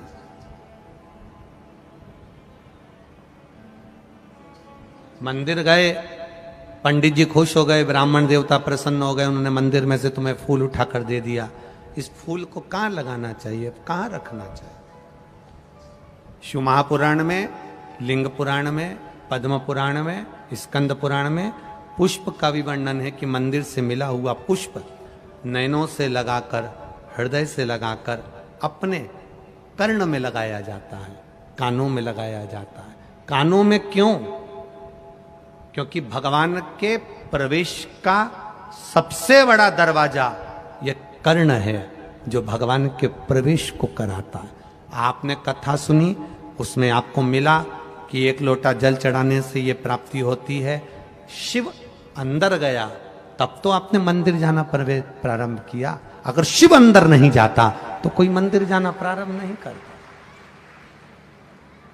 लगाया हृदय से, कर्ण पर रखा, कर्ण पर रखने के बाद उसको फिर पुष्प को विसर्जन करने से पहले अगर कोई पंडित, कोई विद्वज्जन, कोई ब्राह्मण जन आपको फूल दे देते हैं, हृदय से, नेत्रों से लगाने के बाद, मस्तक से लगाने के बाद उसे थोड़ी देर कर्ण पर जरूर रखना चाहिए। कर्ण पर रखने के बाद फिर भले उसको उतार कर तुम विसर्जन कर दो, पर कान के छुए बिना उसका विसर्जन भी नहीं होता है। कर्ण का स्पर्श, तू प्रवेश का द्वार, ये कर्ण है जिसमें से मेरा महादेव अंदर प्रवेश करा।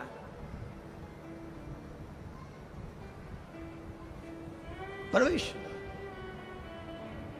श्रीमद् भागवत में गोकर्ण की कथा आती है, सुनिए कि नहीं सुनी?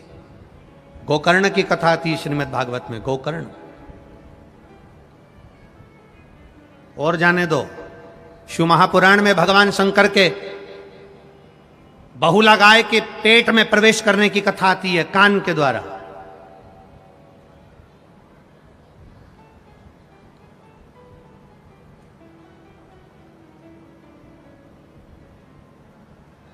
स्त्रियों को सबसे ज्यादा सुंदर आभूषण पहनने की अगर सुंदरता लगती है तो वो कान में ही लगती है।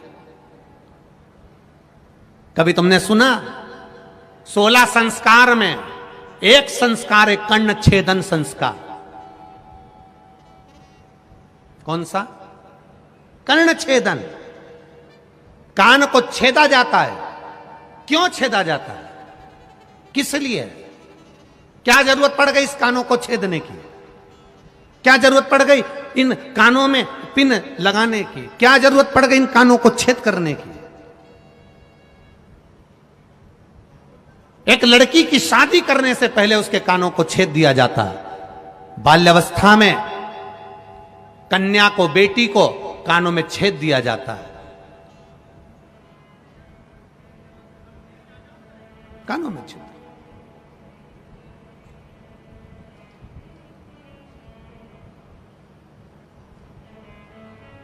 एक कानों में छिद्र, दूसरा जम के बोलो जरा, नाक पर छिद्र। दोनों बड़ी मर्यादा के हैं। कर्ण छिद्र, बेटी को विवाह करने से पहले जब बेटी कुंवारी रहती है, कन्या रहती है, छोटी रहती है, उसके कानों को छेद दिया जाता है। पुरुष, उसके भी कानों को छेदा जाता है। कर्ण छेदन का महत्व क्या कहता है? अच्छा मिले उसको अंदर उतार लो। कोई अगर तुम्हारी बुराई कर दे, अपशब्द कह दे, तो कानों में जो छेद हैं, ये 2 छेदों का महत्व बड़ा प्रबल है। एक छेद अच्छाई को लेने के लिए है, दूसरा छेद जिसमें कुंडल डाले हैं, ये छेद जब कोई बुरा बोले तो उस छेद में से बाहर निकालने के लिए है, ये अंदर प्रवेश के लिए नहीं। कानों के 2 छेद, एक जो तुमने कान छेदन करा है, कुंडल पहने हो, उससे अपनी बुराई को, अपने को कोई अपशब्द कह दे, ताना दे दे, गाली दे दे, आड़ा टेढ़ा कह दे, अपशब्द कह दे, तुम्हारी निंदा कर दे, बुराई कर दे, अपशब्द कहे, हमने पहले भी कथा में वीरगंज की कथा नेपाल से कहा था, भगवान से प्रार्थना करते समय एक प्रार्थना ये भी करना कि मुझे अपनी बुराई सुनने की सहनशीलता देना। इतना जरूर करना भोलेनाथ कि लोग मेरी बुराई करें तो मैं सुन सकूं, किसी को अपशब्द ना बोलूं, वो आड़ा टेढ़ा बोलें मैं सुन लूं, वो मुझे गाली दें मैं सुन लूं, क्योंकि दुनिया के लोगों को सुनने की आदत खत्म हो गई। एक बहू आती है तो वो कह देती है हम किसी की नहीं सुनेंगे। सास है तो वो भी कह देती है तू कल की आई मैं तेरी सुनूंगी। बाप बेटे से कह देता है मैं तेरा बाप हूं, मैं किसी की नहीं सुनूंगा। बेटा कह देता है मैं भी किसी की नहीं सुनूंगा। पड़ोसी कह देते हैं लड़ाई में हम किसी की नहीं सुनेंगे। रिश्तेदार कह देते हैं हमसे मुंह मत मिलाना, हम किसी की नहीं सुनेंगे। तो सुनेगा कौन? सियोर वाला महाराज। तुम नहीं सुनोगे, सुनेगा कौन? सास के मैं नहीं सुनो, बहू के मैं नहीं सुनो, बच्चे के मैं नहीं सुनो, बाप के मैं नहीं सुनो, परिवार वाले के मैं नहीं सुनो, तो सुनेगा कौन? और यहां शिव महापुराण की कथा कर रही है सुनने की आदत डालो। अब क्या करोगे? अब करोगे क्या? तुम ये विचार करो होगा क्या? ये तो उसी में का हाल हो गया जैसे एक पति पत्नी का आपस में झगड़ा हो गया, और झगड़ा भी इस बात पे हुआ कि घर में इतने मेहमान आते रहते हैं, तू मेरा बजट बिगाड़ देती है, पूरा खर्चा लगा देती है, पूरा पैसा बर्बाद करने में लगी है। पत्नी चिल्ला के दौड़ी सिर पे पल्लू लेकर, मेरे मेहमान थोड़ी ना आ रहे, सब तुम्हारे आते हैं, इतना तक खा के जाते हैं, कभी तुम्हारे पिताजी के, कभी तुम्हारी माँ के, कभी तुम्हारे भाई के, इतने मेहमान आ रहे, जब देखो जब मुझसे झगड़ा करते रहते हो। पति बोला मेरा बजट बिगड़ रहा है, 20-25 हजार रुपए तो इन मेहमानों के चक्कर में खत्म हो जाते हैं। अब दोनों लड़ रहे थे, इतनी देर में एक मेहमान सूटकेस लेकर फिर आ गया। जो मेहमान दरवाजे पर आया, पति ने पत्नी से कहा सामने से मेहमान आ रहा है, अपन दोनों झगड़ा जम के करेंगे, मैं तुझे मारूंगा तू रोना। मेहमान भग जाएगा। अब इसने पत्नी को मारना चालू करा और पत्नी ने रोना चालू करा। मेहमान ने देखा ये अभी से तो झगड़ रहे हैं और मैं अंदर जाऊंगा तो क्या मतलब। मेहमान वापिस चला गया। मेहमान दरवाजे से वापिस गया। बाहर जाकर मेहमान ने सोचा हो सकता है थोड़ी देर बाद झगड़ा बंद हो जाए। फिल्म का एक एपिसोड तो देखा है, दूसरा भी देख ही लूं। तो वो पीछे के दरवाजे से अंदर आ गया। पति पत्नी से बोला मैंने तुझे मारा ही नहीं। पत्नी बोली मैं भी रोई नहीं। मेहमान पीछे से बोला मैं गया ही नहीं।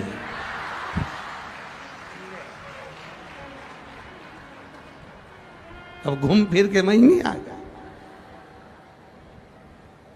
मैं भी नहीं गया। भगवान से कहो कि हम अपनी कोई बुराई करे, निंदा करे, अपशब्द कहे, ताने दे, हम सुन ले। सुन नहीं पा रहे ना, इसीलिए अदालत में ज्यादा केस जा रहा है। ये अदालत में इतने केस किस लिए हैं? ये अदालत में इतने जज क्यों बैठ रहे हैं? अदालत में इतने वकील क्यों बैठ रहे हैं? क्योंकि हम सुन नहीं पा रहे। सास बहू की नहीं सुन रही, बेटा बाप की नहीं सुन रहा, भाई भाई की नहीं सुन रहा, पड़ोसी पड़ोसी की नहीं सुन रहा, रिश्तेदार रिश्तेदार की नहीं सुन रहा है, मोहल्ले वाले की नहीं सुन रहा है, कोई सुन नहीं रहा। इसलिए अदालतें बढ़ती चली जा रही है और अदालतों में जज और वकील बढ़ते चले जा रहे हैं। जिस दिन आपने सुनने की आदत डाल ली, उसने कुछ कहा, आग लगे बस्ती में, क्या किसको रोइए, बस सुनने की आदत डाल ली, फिर कोई दिक्कत नहीं है। अब बोले तो बोलने दो। अपन बड़ी मस्ती में मंदिर जा रहे हैं शिव जी के, कोई कुछ बोल रहा है, शंकर जी की आराधना कर रहे हो, मंदिर जा रहे हो, लोग तुमसे कहेंगे क्यों सियोर वाले महाराज के चक्कर में पड़ी हो, क्यों मंदिर जा रही हो, जल चढ़ाने से क्या होता है, झाड़ू लगाने से क्या होता है, पोछा लगाने से क्या होता है, 5 जगह पर जल चढ़ाने से क्या होता है। लोग कहेंगे एक ही जगह पे जल चढ़ा दो। लोग कहेंगे कहां पर लिखा है, कौन सी पुराण में लिखा है, महाराज तो बेवकूफ बना रहा होगा, ये कर रहा होगा, वो कर रहा होगा। दुनिया के लोग तुम्हारे विश्वास को तोड़ने का काम करेंगे, पर अगर आपने शिव महापुराण पर भरोसा करा है, विश्वास करा है, तो 5 जगह पर जल चढ़ा कर देखना, महादेव सामने खड़ा है। कहेंगे लोग श्री शिवाय नमस्तुभ्यं में मंत्र ही नहीं, लोग कहेंगे कहां लिखा, उनको बता देना शिव पुराण में लिखा। काली मिर्ची क्यों चढ़ाए, उनको बता देना शिव पुराण में लिखा। बेलपत्री क्यों चढ़ाए, शिव पुराण में लिखा।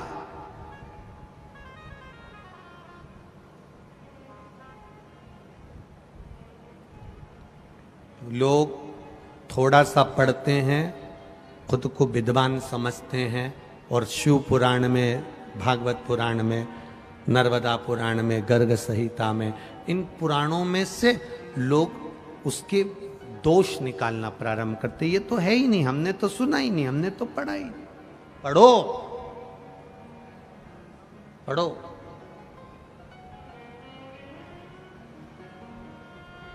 शिव मंदिर जाना तो विश्वास के साथ जाना, दिखावे से नहीं।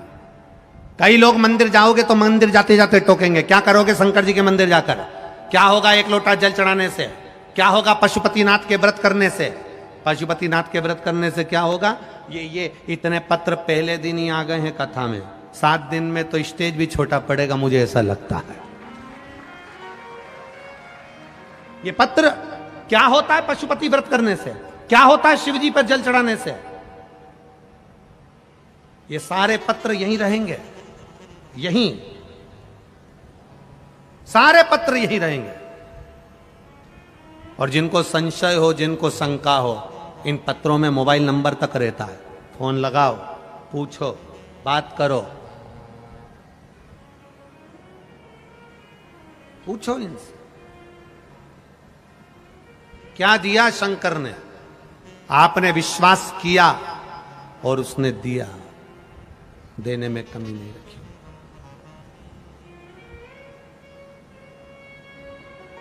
करो भरोसा।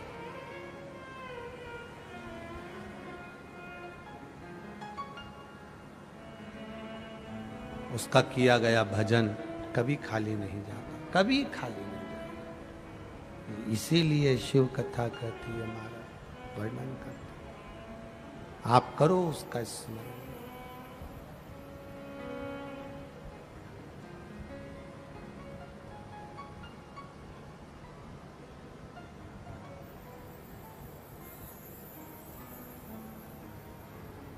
वो कहे ना, तूच सार खा तूच देवा, तुला कुणाचा नाही है, वेलो वेली संकटा तुनी तारसी मानवा, केशवा माधवा तुझा नामात रे भोलेवा। तेरे चरणों की भक्ति, तेरा चरणों का स्मरण, तेरी करी गई भक्ति दृढ़ी हो, दृढ़ी। देवराज ने पूछा, मैंने कौन सा पुण्य करा था जो मुझे शंकर के धाम लेकर जा रहे हो। भगवान शिव के गण बोले, तेरी माता रोज शंकर जी के मंदिर में जाकर 1 लोटा जल चढ़ाती थी। घर का एक व्यक्ति भी अगर शिव के मंदिर में 1 लोटा जल चढ़ा रहा है तो वो 7 पीढ़ी नहीं 71 पीढ़ी को पार लगा रहा है। 1 लोटा जल शिव को समर्पित करने वाला 71 पीढ़ी को पार लगा।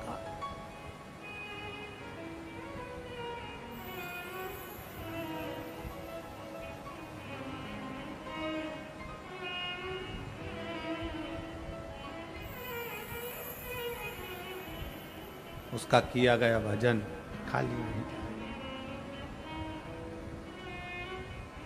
करो उसका स्मरण, करो उसकी बात। शिव के सिवा कहीं दिल ना लगाना, शिव के सिवा कहीं दिल ना लगाना, वरना पड़ेगा तुझे आंसू बहाना, वरना पड़ेगा तुझे आंसू बहाना। शिव के सिवा कहीं दिल ना लगाना, शिव के सिवा कहीं दिल ना लगाना। जन्म से लेकर मृत्यु तक वो साथ देने बैठा है। वो अंतिम बिंदु में जब तुम्हारा स्वास्थ्य खराब होता है तब डॉक्टर भी कह देता है अब मेरे हाथ में नहीं, अब उसके हाथ में। डॉक्टर को भी मालूम है कि एक डॉक्टर और बैठा है। साधारण डॉक्टर नहीं होगा, एक बैठा है, वो कोई साधारण नहीं होगा।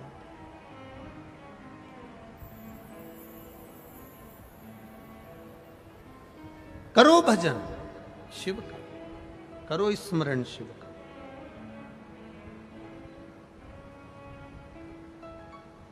कई लोग कहते हैं गुरुजी हम इतना भगवान के पूजन करते हैं, अर्चना करते हैं, भगवान ने दया करना बंद कर दिया। भगवान दया नहीं करता गुरुजी। हम कहते हैं भगवान ने दया करना बंद नहीं करा है, तुमने भगवान पर विश्वास करना बंद कर दिया, इसलिए उसने दया करना बंद कर दिया। भगवान दया करना कभी मन नहीं करता। कई लोग कह देते हैं हम इतने दिन से मंदिर जा रहे हैं, हम इतने दिन से बेलपत्र चढ़ा रहे हैं, हम इतने दिन से जल चढ़ा रहे हैं, भगवान ने दया करना बंद कर दिया। ना ना ना ना, दया करना बंद नहीं करा। तुमने उसको याद करना बंद कर दिया, तुमने उस पर विश्वास करना बंद कर दिया, तुमने उस पर भरोसा करना बंद कर दिया। तुम रोज सुबह से उठते हो, कहीं जाते हो, कहीं चले जाते हो, तो भी तुम अपने परिवार वालों से कहते हो। केवल एक शिवपुराणी ऐसी होती है जिसमें तुम्हारे परिवार वाले की तुमको याद नहीं आती। केवल शिवपुराण एक ऐसी होती है जिसमें तुम्हें परिवार वालों की याद नहीं आती। यहां पर लोग बड़ा बड़ा मोबाइल लेकर नहीं आते।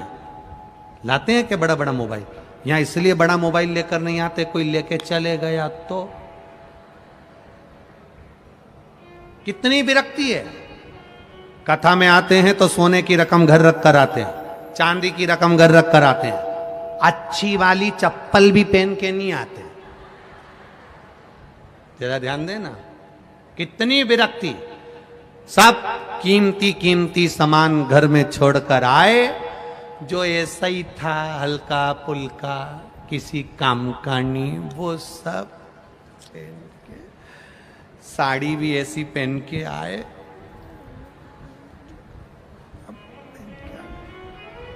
बस अब शंकर जी की कथा में आए तो तुम अब परिवार को याद नहीं कर रहे, परिवार को याद नहीं करते। बद्रीनाथ जाओ और बद्रीनाथ में जब खड़े रहो और घर से फोन आए और तुम फोन लगाओ तो लोग कहते हैं मुझे बहुत छोरा की याद आ रही है, मुझे बेटी की याद आ रही, मुझे बेटे की याद आ रही। एक बार मुंह से नहीं निकला कि मैं केदारनाथ जी का दर्शन करके बद्रीनाथ आई हूं, तब से मेरा दिल नहीं लग रहा, मुझे केदारनाथ की याद आ रही है। एक के मुंह से नहीं निकला।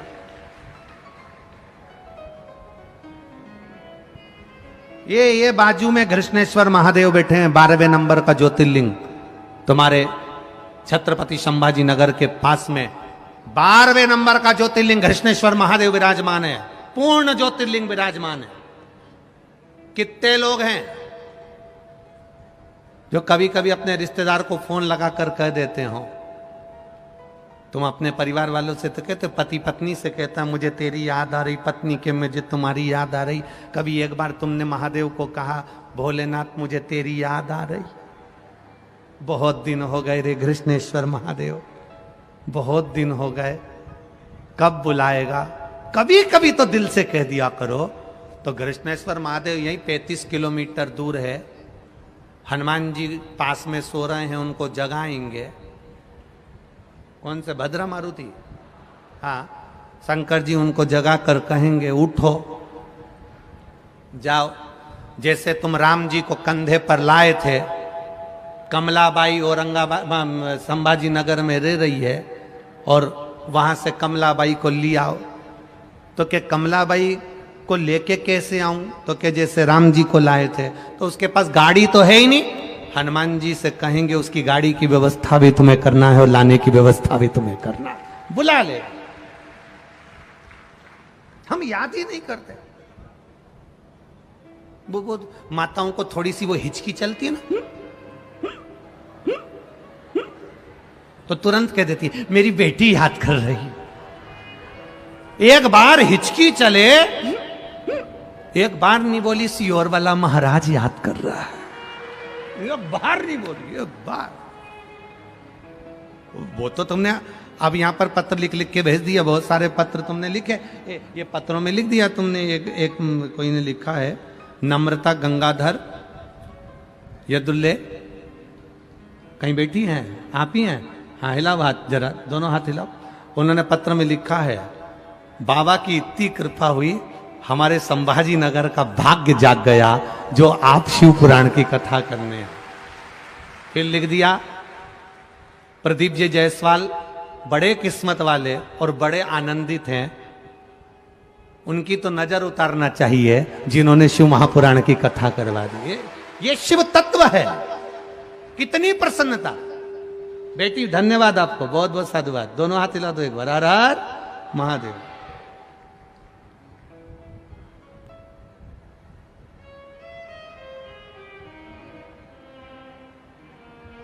मैंने बाबा से विनती करी थी जल चढ़ाते समय, पशुपति व्रत करते समय, टीवी पर कथा सुनती थी तो बाबा से कहती थी हमारे गांव में कब हो गया। हमें इतनी उम्मीद ही नहीं थी कि जबलपुर की कथा कैंसिल करके डिवाइड करके यहां ट्रेन को लेकर आ जाएगा। बाबा ने यहां जो कथा रखी उसके लिए साधुवाद था। बैठिए बैठिए, हर हर महादेव। आपका विश्वास अब कहता, अब करो उसको याद। लोग कहते हैं भगवान दया नहीं करता, हम कहते हैं तुम विश्वास नहीं करते, तुम याद नहीं करते। याद का उल्टा कर कर देख लो, याद को उल्टा करो, जम के बोलो दया। याद का उल्टा करा तो दया। तुमने उसको याद किया और उसने तुम पर दया करी। तुम उस पर विश्वास करो, वो तुम्हारे ऊपर भंडार भर कर रख देगा, आनंद करा कर रख देगा। तुम याद ही नहीं करते। जब देखो जब याद करते हो, मेरे को तेरी याद आ रही, मेरे को उसकी याद आ रही, मुझे छोरा की याद आ रही, मुझे पत्नी की याद आ रही, मुझे पति की याद आ रही। एक दिन दिल से कह दो मैं शंकर के मंदिर नहीं गई इसलिए मुझे महादेव की याद आ रही। आज मेरा तुम्हारा चेहरा घर में उतरा रहे, तुम्हारा चेहरा उतरा रहे। 5 दिन 7 दिन माताएं जब रजो धर्म में आती हैं, रजस्वला हो जाती हैं। कई माताएं ऐसी रहती हैं जब 7 दिन मंदिर नहीं जाती, रजो धर्म के समय पर, रजस्वला के समय पर मंदिर नहीं जाती, तो किसी किसी माता का चेहरा उतर जाता है। कोई पूछता है तेरा चेहरा क्यों उतरा हुआ है, कह देती है रोज मंदिर जाती हूँ ना, 7 दिन मंदिर नहीं जा पा रही हूँ तो मन नहीं लग रहा। 3 दिन लोगों कथा नहीं आती टीवी पे तो लोग कह देते मन नहीं लग रहा गुरुजी, कथा क्यों नहीं आ रहा, मन नहीं लग रहा। अब जरा विचार करो, तुम्हारा मन कथा के बिना नहीं लगता, तुम्हारा मन शंकर को जल चढ़ाने के बिना नहीं लगता, तुम्हारा मन शंकर को बेलपत्र चढ़ाए बिना नहीं लगता, तो महादेव का मन भी तुम्हारे बिना नहीं लगता। इसलिए वो दौड़ कर आकर तुम्हारा कल्याण कर देता है। उसका मन तुम में रमता। शिव के सिवा कहीं दिल ना लगाना, शिव के सिवा कहीं दिल ना लगाना, वरना पड़ेगा तुझे आंसू बहाना, वरना पड़ेगा तुझे आंसू बहाना, शिव के सिवा कहीं दिल ना लगा। अब दिल से उसका भजन करो। जब दिल से भजन करोगे तो वो मिलेगा। तूने ऐसा डमरू बजाया, तूने ऐसा डमरू बजाया, मेरा मन हर लिया ओ भोलेनाथ, मेरा मन हर लिया ओ भोलेनाथ। दिल तुझको दिया ओ भोलेनाथ, दिल ये क्या कहो दिया ओ भोलेनाथ। ये क्या कर दिया ओ भोलेनाथ, ये क्या कर दिया ओ भोलेनाथ। मेरे ओ भोलेनाथ, ओ भोलेनाथ, ओ मेरे ओ भोलेनाथ, ओ भोलेनाथ। मेरे ओ भोलेनाथ, ओ भोलेनाथ, मेरे ओ भोलेनाथ, ओ भोलेनाथ। दिल तुझको दिया ओ भोलेनाथ, दिल तुझको दिया ओ भोलेनाथ। ये क्या कर दिया ओ भोलेनाथ, ये क्या कर दिया ओ भोलेनाथ। आओ से दोनों हाथों से।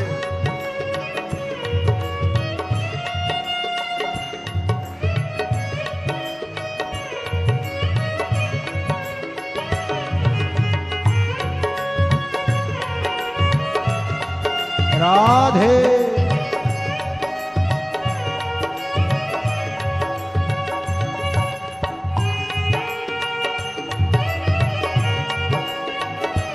हरि बोल।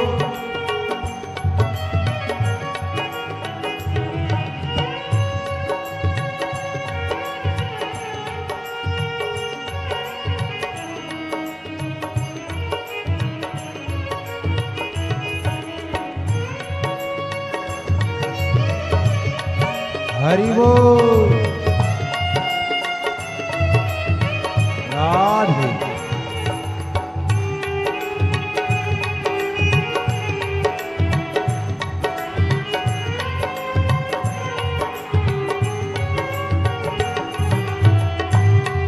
राधे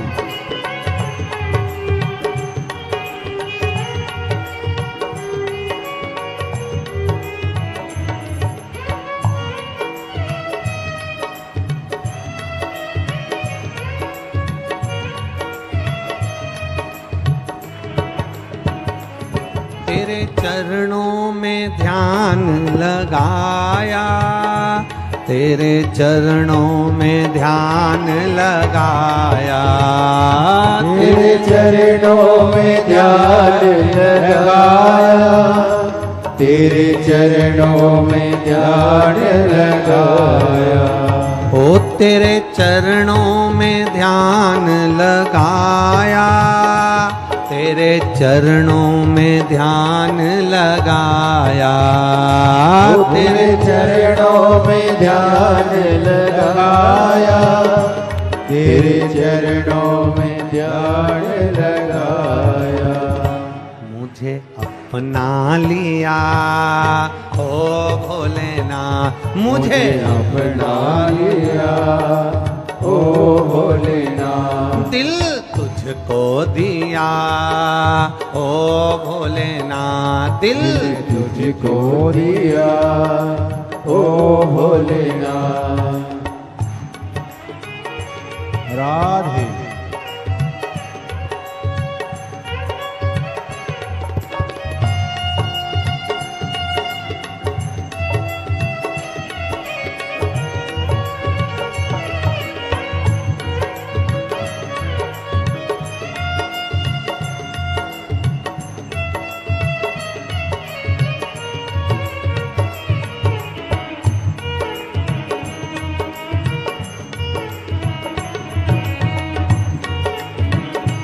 हरि बोल।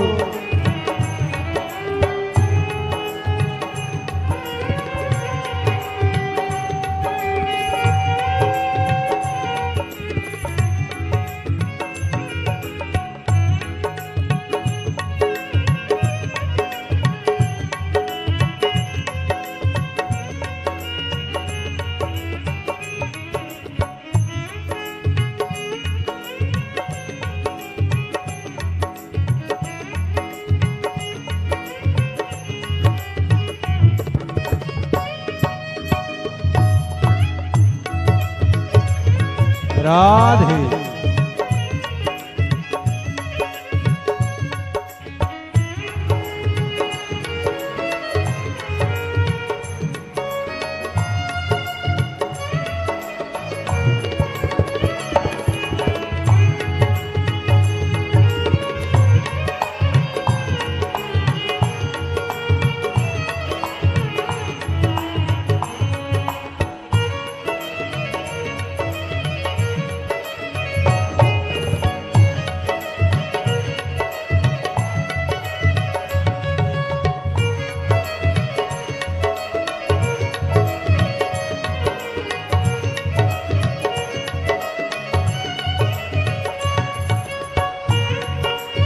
भाव से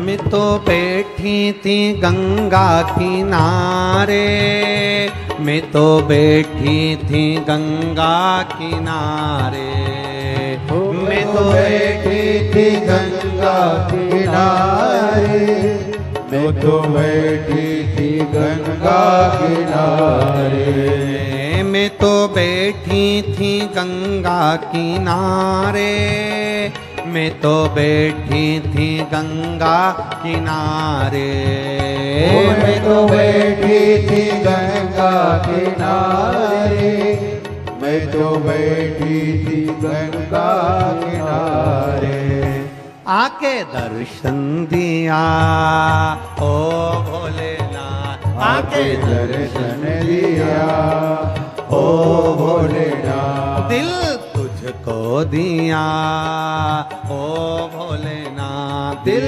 तुझको दिया ओ भोलेनाथ, मेरे ओ भोलेनाथ, ओ भोलेनाथ, मेरे ओ भोलेनाथ, ओ भोलेनाथ, दिल तुझको दिया ओ भोलेनाथ, दिल तुझको दिया ओ भोलेनाथ, ये क्या कर दिया ओ भोलेनाथ, ये क्या कर दिया ओ भोलेनाथ, दिल तुझको दिया ओ भोलेनाथ, दिल तुझको दिया ओ भोलेनाथ, हार हार देव है। अपने स्थान पर बैठकर बाबा से दिल से अपने मन की बात को कहेंगे भाव के साथ में। जब श्री शिवाय नमस्तुभ्यम बोलने का मौका मिले तो सबके मुख से शब्द निकलना चाहिए। बैठकर बोलो, प्रार्थना जब करी जाती है तो बैठकर बड़े भाव से अपने मन की बात बाबा से करी जाती है। दिल से कहो, श्री शिवाय नमस्तुभ्यम, श्री शिवाय नमस्तुभ्यम, श्री शिवाय नमस्तुभ्यम, श्री शिवाय नमस्तुभ्यम, श्री शिवाय नमस्तुभ्यम, भोला सब दुख काटो मारा, ओ भोला सब दुख काटो मारा, शिव शंकर जप तेरी माला, भोले बाबा जपू तेरी माला,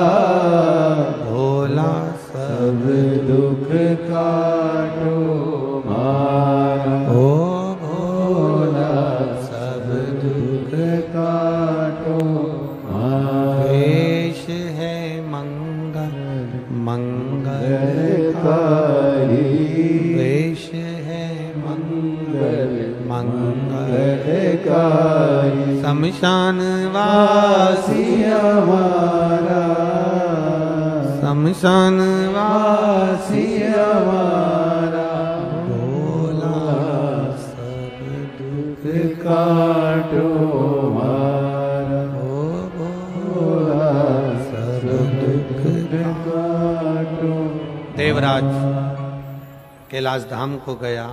बिंदु के प्राण छूटे, चंचुला देवी ने शिव पुराण की कथा को भगवान देवाधिदेव महादेव ईश्वर जी गोरा जी बनकर आकर कथा का रस तत्व ग्रहण कराते हैं। जोरदार ताली बजाएं, भगवान शिव और पार्वती ईश्वर जी और गोरा जी पधार रहे हैं। भाव के साथ में